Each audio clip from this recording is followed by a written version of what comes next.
7. I'm also a big advocate for flying the flag for groups, people, causes that might not necessarily get the hype they deserve. Now, we've spent the last hour on BBC Essex, of course, talking about your football team. And football's a massive sport. No two ways about it. But you know what? Not everyone's a fan of football. I'm one of them. I don't mind it. It's okay. Take it or leave it, for sure. My choice of sport, American football. Growing in this country. But I thought, you know what? We can use this space as a kind of platform for sports that maybe don't get the representation they deserve. So we've done rock climbing, we've done skateboarding, we've done all manner of things. I've completely forgotten all of the sports. We talked baseball, we've done horse riding, all the stuff you wouldn't normally hear kind of promoted. Ice hockey? Sure, we've touched on ice hockey. Yeah, we must have done ice hockey. If we haven't, I'll correct that situation promptly. But tonight, I want to talk about bowls. Oh, yeah. The original bowling, that is. Club manager of Essex County Bowling Club and English International, might I add. Mr. Edward Morris is with me this night to have a little chat about this. Edward, welcome to the show. How are you? Hi, Rob. Thanks for having me. I am very well. Thank you. It's lovely to have you on board. Thank you so much for being a part of the show. Now, am I interrupting a Thursday night training session at all? You're not, no. I'm a bit of a hibernator in the winter. So okay. When you very lovely introduction, thank you. When you say international, it's an outdoor-only thing for me. So I'm back at it in April. All right. No, this is one of the things I wanted to sort of investigate a little further, was because the world of bowls, the sport of bowls, is such a varied thing. It's it's varied from indoor to outdoor, winter season to summer season, and there are many different sort of, I wouldn't say grades, perhaps, but they might not be the right term to use for it. Codes. They'll probably use the word codes. Codes. That's not a bad shout. So, I mean, I want to maybe chat a bit about the ones that you perhaps maybe familiar with yourself. But as always, it's always nice to know how you got into it. I think everyone falls into certain things in life, whether they be a job or a hobby, maybe because of someone else in their world. So, was there a person that is responsible for you starting your journey into bowls? Yeah, so I'm a little bit different from that point of view. Like you say, most of the people who start playing bowls probably do it by introduction by a family member, whether it be their mum, dad, grandparents, whatever. Yeah. Actually, we have a junior section at the club here. Right. And the chap who ran that at the time, when I was in year 7 at school, came to our school, came to an assembly, and basically just told us all about it. And my best mate said, "Oh, that sounds interesting. Shall we go?" And I was like, "Oh, well, all right, I'll go with you." And he lasted 1 year, and I lasted 23 and counting. So, yeah, bit of a fell into it all by accident. It's the best accident I've ever had. I love that. Now, do you remember the person's name that came to the assembly? Because I can't imagine trying to convince 11-year-olds to get into something which is, quite frankly, on the surface, to the 11-year-old mind, probably quite a boring sport. And I'd say that carefully. It's a hard sell, I would have thought, yeah. At 11 years of age, you've got all these other sports that are, to sell and things like that, all these fun activities, lots of energy, lots of colourful kits and things like that. And I just can't imagine 11-year-olds, that many of them, buying into the world of bowls. And I hope I can stand corrected on that one within the next little while. But who was that? Do you remember? Yeah, it was a man called David Johnson. He ran the cadets here for a number of years, and he was a member for many years before that. And he's symptomatic of the kind of person everyone needs in their club. Yeah.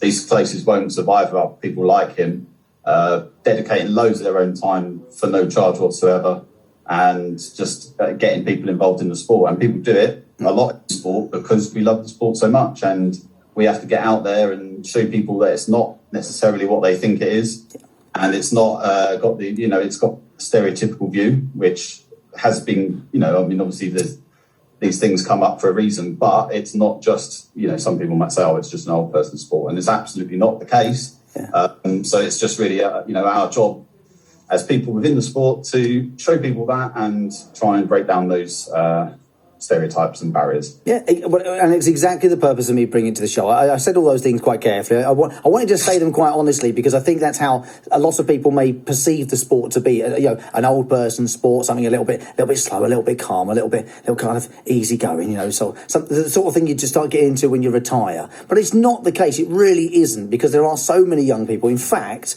I was saying to Edward before we came on the air, I was looking at the Bowls England website earlier today. There are over 1,900 bowls clubs in the UK, which is just staggering. I would hasten to think that there are few sports that could top that number of clubs.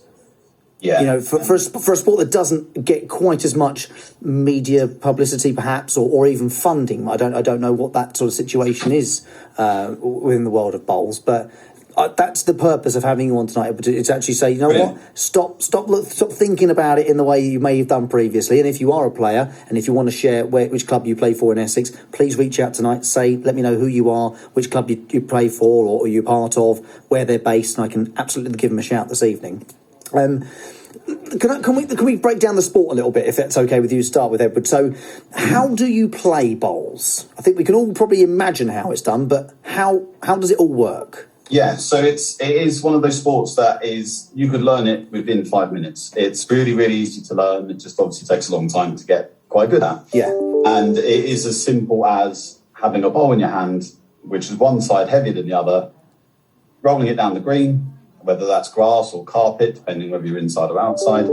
And as it rolls, it bends as well, because if one side's got heavier, that's what we call the bias. So you're aiming out to the side, and you've got to roll it at the right strength and the right direction to end up near the jack, which is a little ball down the other end. And it is as simple as that. Obviously, there's a lot of intricacies with tactics and things like that, and like I said, it takes a while to get really good. But yeah, it's a game that is super easy to learn, can be played by literally anyone at same standard, men, ladies, children, able, disabled. That there's no saying who's going to be good when they first go on the green. And anyone can play anyone, and anyone can beat anyone, honestly. And I'll say that about myself as well. I'm not too ashamed to admit that I've lost plenty of games to people in this club who might, that was their cup final. But it's that kind of sport. Yeah. And you can play, the top players in the game and compete with them. Whereas in a sport like tennis or whatever, if a club player rocked up and played one of the better players in the world, they wouldn't have an absolute chance. He'd be running around like headless chicken. Yeah, exactly. Yeah, exactly. I totally understand that. It makes perfect sense to me. So you say you bowl down the lawn, whether it be carpet or I say grass outdoors, towards the jack. Now, I believe the jack is rolled out by one of the players, isn't it? So you get the length of the jack decided each time. But how many bowls do you each have? Well, it depends exactly what competition you're playing, but there's 4 in a set. So if you're playing singles, or generally speaking, almost every pairs game you'll play, you'll use all 4. And basically you can score shots. If anyone's seen like hurling, it's pretty much the same scoring. If you've got the one that's closest, you get the 1 point. But if you've got 2 closest, you get 2. If you've got 3 closer than any one of your opponents, you get 3. So yeah, you can rack up a score on any given end. And like I said, that's where a lot of the tactics comes in. It's not always about winning the end. If you can sometimes just find your way to get the second closest and just lose 1 and avoid disaster at certain times, that can be just as important as picking up a big count. Yeah, and so would that be classed as a round? Is that a single match? What are the terminology? That'll be an end. An end, okay. An end, yeah. And generally speaking, most games are something along the lines of 21 ends. And outdoors, that can take 2 hours, 2.5 hours for a full match. Indoors, a bit longer. Nice. So, yeah, there's a lot of concentration that goes into it. And, it's a bit of a marathon, not a sprint. Yeah, there's a lot of strategy. There's a mental concentration to it. We might not be the most athletic of sports, but it's a mental athleticism. You've got to be able to concentrate for the whole of it, adapt your plan as and when things change, because you don't know how on form your opponent's going to be on the day, or they just happen to bowl one and it just completely scuppers your plan of, kind of building a wall down one side, perhaps, like, talking out, you can definitely tell them out the depth stand, can't you? But, you might have a plan and they can bowl something and you think, right, well, that's ruined that plan. I have to change tactics on the fly. So but 21 ends, that's, I never would have thought 2 hours, 2.5 hours for a whole match. And you said about playing as a single, but you can play in pairs as well, can't you? Yeah, you can play in pairs, you can play in triples or play in fours. That's the most you can play for. 4. Okay. At that point, you wouldn't have 4 bowls each, you just have 2 bowls each, otherwise there'd be too much going on down there. Yeah, they generally all take a similar amount of time, these games. And how much does a bowl weigh, roughly? Or is that the how long's a bit of string question? I think it's about 1.5 kilos or something like that, or just over 1 kilo. Okay. It's probably one of those things that you think, 1.5 kilos, that's not very much at all. But once you get down to sort of having to just bowl it the exact length, it suddenly becomes a whole different thing. Yeah, well, I'm saying for the kind that you use, I mean, there are small, we have junior bowls for, Right, gotcha. At our club, we've had a 7-year-old join and play regularly, and now of course he's got a much smaller bowl that doesn't weigh anywhere near that much. But so there's a complete range of sizes of bowls as well. And is that personal preference, so that you bowl the ball of your choosing rather than sort of like certain leagues would require you to bowl of a certain weight? No, nothing like that. It's totally personal preference, like you're saying. Yeah. Hey, look at that. You didn't think on this Thursday night you'd be learning about bowls, but you are. And I'm very happy we're doing it on this show, the evening show on BBC Essex. Edward Morris with me, international player, it must be said, albeit in the summer sport. But, Edward, I'm not gonna hold that against you just because you don't like playing in the winter. Absolutely fine. I've stopped playing outdoor sports for a reason, It's cold out there. We should talk more about bowls in just a jiffy after this from Joel Corey and Emanike. Welcome aboard the evening show. Just gone half 7, yeah. I was going to say, my brain didn't do the 19 translation. Just gone 7:30. Well, I mean, all right, it's 25 to 8. Oh, you want to round up, that's fine. Look, I don't mind. You've got to watch. Tell your own time. Got the third track from Eternal's debut album on the way for you shortly, but I'm talking bowls on the show tonight, so let's just forget the time for a moment and get back to that, because Edward Morris is with me, very kindly giving up some of his evening, club manager at Essex County Bowling Club, also player himself too. You mentioned the summer season, Edward, is April to when does it finish? Till about the end of September, which is really just dictated by light and the weather, yeah. We play as long as we can, basically. Right. Can you play under floodlight? You can. Yeah, people do. Yeah, there's floodlight leagues and things like that. It's just that at the end of September and then further on, the weather, not sun and more rain, and the greens just get too soft and unplayable at a certain point. But yeah, we play under floodlights, yeah. Now, like most other sports that are quite athletic in the sense that they have quite a lot of players running around on a sort of big open space, there's not quite as much trampling of a lawn. But does a lawn take a lot of maintenance? It does, actually, yes. Yeah, I mean, if you want it to be playing at its best, it takes a lot, to be fair. So you can certainly tell the difference between somewhere that's a bit less well kept than others. So home advantage is, I know it's important in any sport, but I think it's really, really important in bowls, because you really get to know your own green, and when you play away, you've got to figure it out really quickly. You mentioned your youth sort of clubs that you have, and you've got 7-year-old playing, you say, on a regular basis. And as I said right at the start, like there's on Bowls England website, there were 2 things that absolutely blew me away. Well, one was that there are 1,900 clubs in the UK. So there's pretty much no excuse for someone saying, I'd love to get playing bowls, Rob, but I can't find a local team. Nonsense. I'm not having any of it. There's a team probably within throwing distance of your house. There's so many, and it's lovely. It's wonderful to see such a thriving sport. Certainly in Essex as well, I'd say, Rob. Yeah. Oh, over crikey. 100 in Essex. Yeah. Yeah, it's phenomenal. It really is, and it's great, and it's lovely. But you mentioned the youngsters. You mentioned that you've got younger players in your club.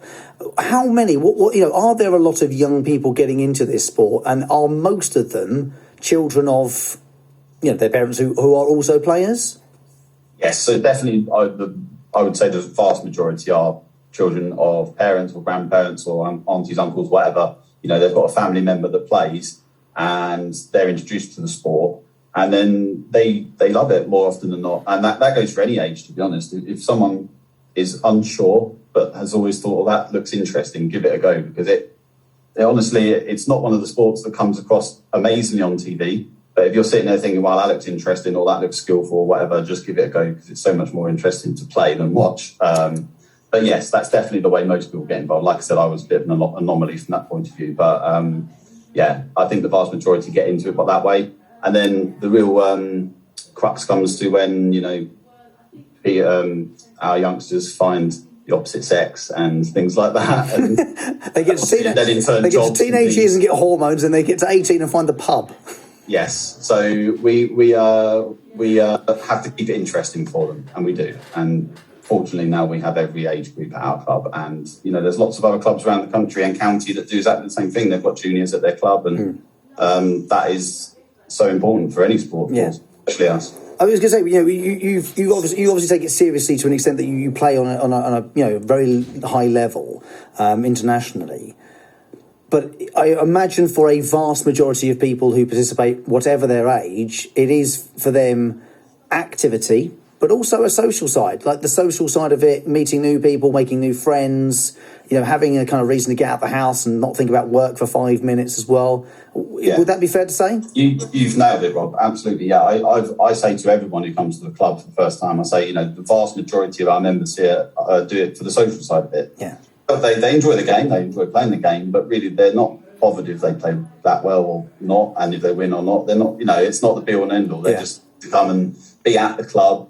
It's like a little community, and for some of our members, it is absolutely vital for them. It's their way of getting out of the house in the morning for whatever reason, and without us, their life wouldn't be quite as fulfilling. So. Yeah, it's massively social, and it's honestly, I think it's very, very good for people's mental health. And we hear an awful lot about that these days. Yeah. And this is such a perfect game for someone who might be struggling with something like that, because it just gives you a chance to detach from your day-to-day struggle and just go out. And I mean, we all have it. I have it. Everyone does. But when you're actually playing the game, it's a bit of an escape. So, it's so good for people. We spoke last night. Our hashtaggers who join us are, Monday through Wednesday after 7 o'clock and bringing us the topics. One of them last night, Joseph, said, do we feel like actually over the last 2 years, have we learned to appreciate those outdoor spaces so much more? And I think, this kind of echoes it, those lawns and those clubs that, enable people to kind of get out the house and have some outdoor time. There is that. The sport you can concentrate as hard or as not as you like when playing. So, as you say, sometimes it's a nice thing to take your mind off, do something quite slow, quite steady, quite kind of therapeutic and relaxing. I think there's probably an element of that to it. That's sort of like the slowing down, the being in the moment thing. And not to get all sort of hippie on you in that sense, but I think there is something to that. I love playing snooker, something I've not done for a long time, and obviously for reasons in the last 2 years, many places like that have been closed, but I like the slower pace of it and such. And, with the social side to it as well.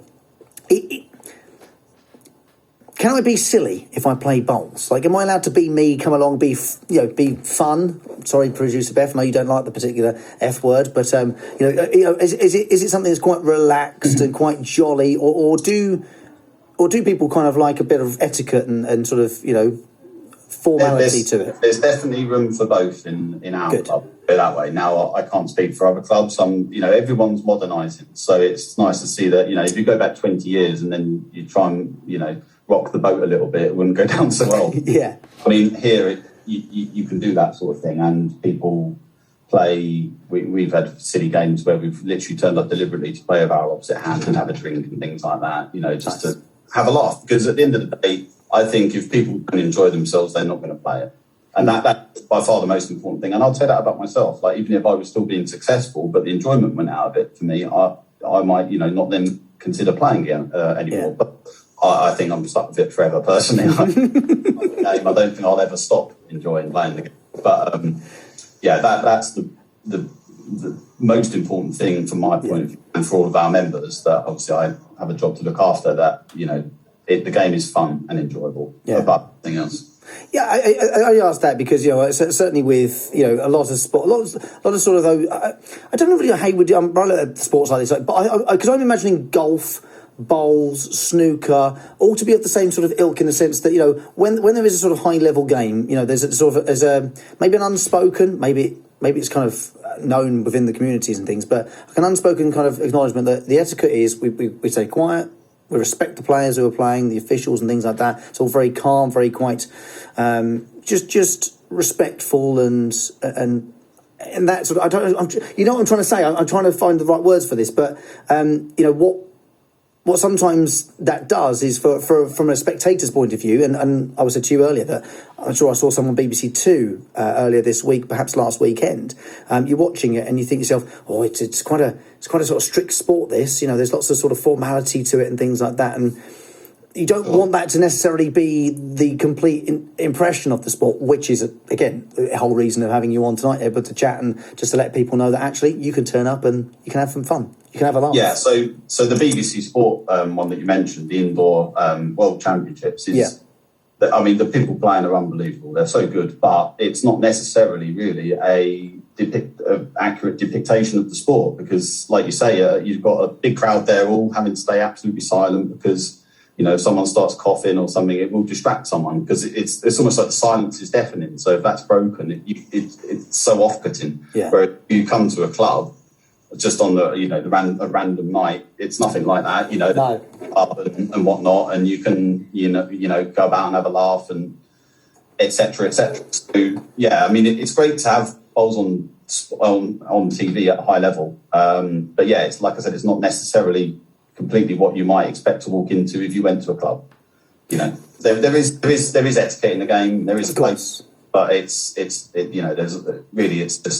you can get on the green and have a laugh and enjoy the sport. Yeah, which I think is always key to remember. Actually, whenever you're watching any elite sports, whatever it may be, is that the chances are the entry point to that sport for you as maybe a newbie, as an amateur, is not going to be anywhere close to being the same sort of environment. And that's not to say in a bad way. It's not that you're not getting the same experience of playing the sport, but like I grew up playing football over in Dagenham, right, over at Parslows Park. And if you know the area, you know the park, you'll know that there's not a single pitch over there that's flat.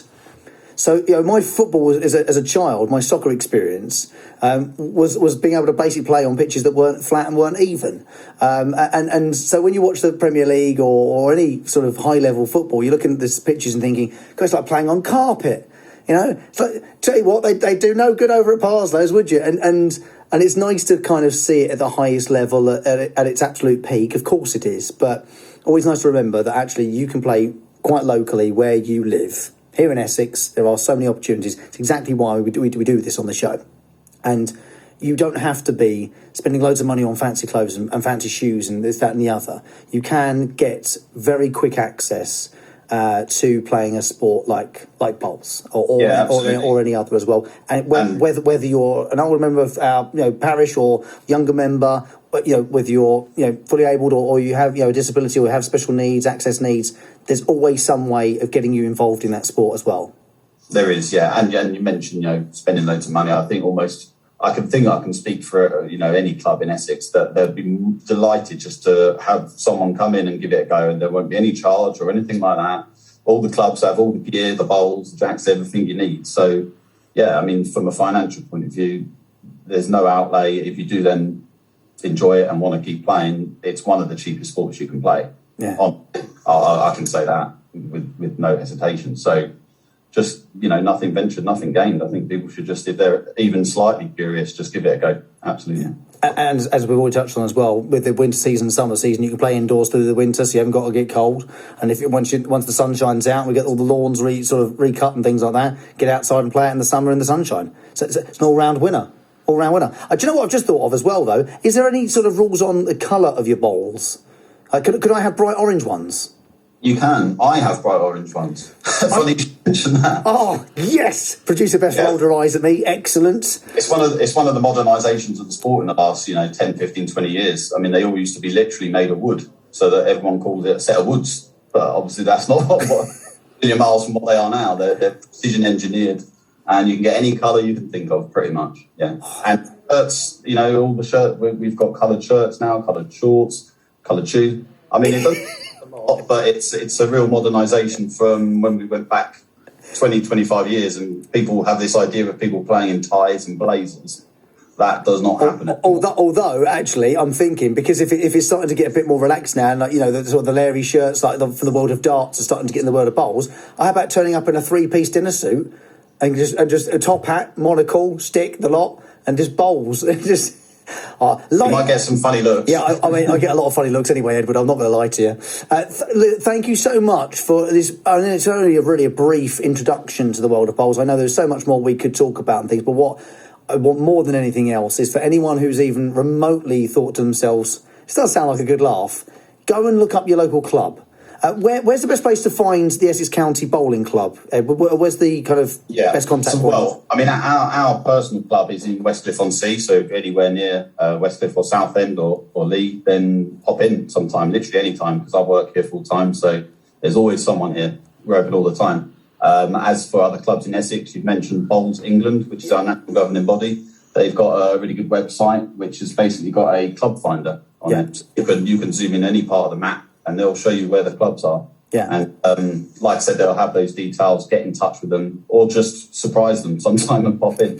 Like I said, it's one of those sports that is just amazing to play. It might not necessarily always come across on TV as well as some other sports, but when you actually give it a go, the vast majority of people who walk through our door, having never played before, love it, and they keep playing. So let's hope we can get some new people joining in the world of bowls in 2022. I don't do this for any other reason other than just to remind you that there is something for everyone in this county, and it never ceases to amaze me, even after nearly 7 years, the discovery of 1,900 bowls clubs in the UK and over 100 in Essex.